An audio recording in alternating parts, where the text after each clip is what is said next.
जर शेजारी कोणत्याही कारणाने भांडण करीत असेल तर हे करा. आपल्या आजूबाजूला राहणारे शेजारी हे आपल्या आयुष्याचा एक महत्त्वाचा भाग असतात. पण काही वेळा किरकोळ कारणांमुळेच शेजाऱ्यांमध्ये वाद होतात आणि हे वाद हळूहळू मोठ्या भांडणात बदलतात. अशा वेळी अनेकांना काय करावे, कसे वागावे हे समजत नाही. चुकीचा निर्णय घेतला तर परिस्थिती अजून बिघडते. म्हणून आज आपण एक अतिशय महत्त्वाचा आणि सध्या खूप चर्चेत असलेला विषय पाहणार आहोत. जर शेजारी कोणत्याही कारणाने भांडण करत असेल तर आपण नेमकं काय करायला पाहिजे. हे फक्त तुमचं भांडण थांबणार नाही तर तुमचं आयुष्य शांत आणि सुखी ठेवेल. नंबर 1 मित्रांनो, शांत राहण्याची ताकद ओळखा. जेव्हा शेजारी रागाने बोलतो, ओरडतो किंवा भांडणाला उकरून काढतो तेव्हा आपल्याला लगेच उत्तर द्यावंसं वाटतं. पण इथेच सगळ्यात मोठी चूक होते. रागावर राग दिला की आग अजून पेटते. म्हणून पहिली आणि सगळ्यात महत्त्वाची गोष्ट म्हणजे स्वतःला शांत ठेवणं. शांत राहणं म्हणजे कमकुवतपणा नाही, तर ती एक मोठी ताकद आहे. जेव्हा तुम्ही शांत राहता तेव्हा समोरचा माणूस आपोआप थंड होतो. तुमचा संयमच तुमचं शस्त्र बनतो. अनेक वेळा फक्त शांत राहिल्यामुळे मोठं भांडण टळू शकतं. त्यामुळे कोणत्याही परिस्थितीत स्वतःचा ताबा सोडू नका. नंबर 2, थेट भिडण्याऐवजी योग्य वेळ निवडा. भांडण चालू असताना समजावण्याचा प्रयत्न केला तर काहीच उपयोग होत नाही. त्या क्षणी दोघांचाही राग वाढलेला असतो आणि कोणीही ऐकायला तयार नसतो. म्हणून अशा वेळी लगेच उत्तर देण्यापेक्षा योग्य वेळ येण्याची वाट पहा. जेव्हा वातावरण शांत असेल तेव्हा शांतपणे जाऊन संवाद साधा. नम्रतेने बोला, आदराने बोला. तुम्हाला काय त्रास झाला हे विचारणं महत्त्वाचं आहे. यामुळे समोरच्याला वाटतं की तुम्ही भांडण्यासाठी नाही तर तोडगा काढण्यासाठी आलात. योग्य वेळ निवडल्याने अर्धा प्रश्न तिथेच सुटतो. नंबर 3, छोट्या गोष्टी मोठ्या होऊ देऊ नका.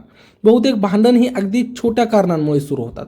आवाज, पार्किंग, पाणी, कचरा अशा गोष्टींवरून. पण या छोट्या गोष्टी दुर्लक्षित केल्या नाहीत तर त्या मोठ्या समस्येत बदलतात. त्यामुळे सुरुवातीलाच त्या गोष्टी स्पष्ट करा. गैरसमज वाढू देऊ नका. समोरच्याने काही चुकीचं केलं असेल तर लगेच शांतपणे सांगा, तुम्ही असं केलं तर मला त्रास होतो, असं स्पष्ट सांगणं गरजेचं आहे. त्यामुळे गोष्ट मोठी होण्याआधीच थांबते. नंबर 4 मित्रांनो, तिसऱ्या व्यक्तीची मदत घ्या. काही वेळा आपण कितीही प्रयत्न केला तरी समोरचा ऐकत नाही. अशा वेळी स्वतःचं सगळं सोडवण्याचा हट्ट करू नका. परिस्थितीतील एखादा मोठा माणूस, सोसायटीचे सदस्य किंवा विश्वासार्ह व्यक्ती त्याची मदत घ्या. तिसऱ्या व्यक्तीसमोर दोन्ही बाजू आपली बाजू मांडतात आणि योग्य निर्णय होतो. यामुळे वाद वाढत नाही आणि दोघांनाही न्याय मिळतो. एकट्याने भांडण हाताळण्यापेक्षा सामूहिक मार्ग निवडणं जास्त शहाणपणाचं असतं. नंबर 5 मित्रांनो, कायदेशीर मार्ग हा शेवटचा पर्याय ठेवा.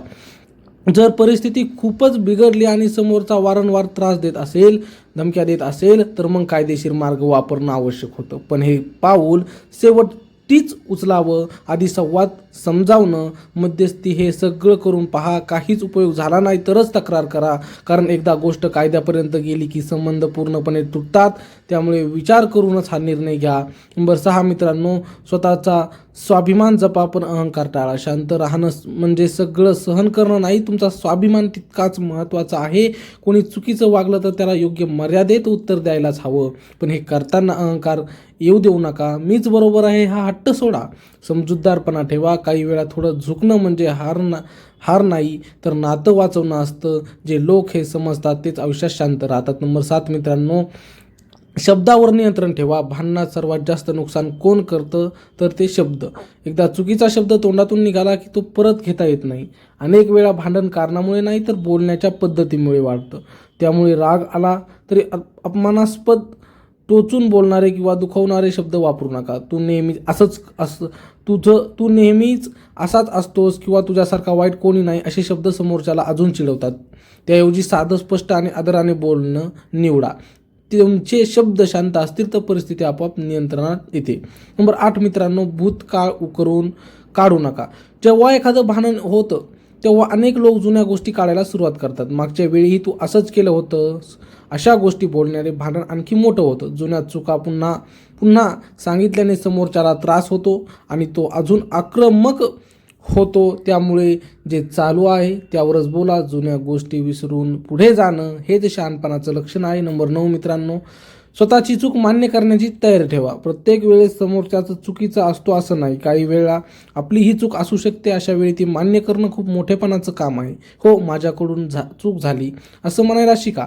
यामुळे समोरच्याचा राग लगेच कमी होतो. अनेक भांडणं फक्त एका माफ करामुळे संपतात. त्यामुळे अहंकार बाजूला ठेवून सत्य स्वीकारणं खूप महत्त्वाचं आहे. नंबर 10 मित्रांनो, अंतर ठेवा आणि स्वतःला वेळ द्या. जर परिस्थिती खूपच तापली असेल तर त्या ठिकाणापासून थोडं दूर जाणं हेच योग्य असतं. लगेच निर्णय घेऊ नका, लगेच प्रतिक्रिया देऊ नका. थोडा वेळ द्या, स्वतःला शांत करा. काही वेळानंतर तुम्ही जास्त स्पष्ट विचार करू न शकता. अंतर ठेवल्याने रागही कमी होतो आणि चुकीचा निर्णय टाळता येतो. नंबर 11 मित्रांनो, रोजच्या वागण्यात सौजन्य ठेवा. भांडण टाळायचं असेल तर रोजचं वागणं महत्त्वाचं असतं. साधं नमस्कार करणं, हसून बोलणं, छोट्या गोष्टींमध्ये मदत करणं या गोष्टी नातं मजबूत करतात. जेव्हा नातं चांगलं असतं तेव्हा भांडणाची वेळच येत नाही आणि ती आलीच तर ती लगेच मिटते.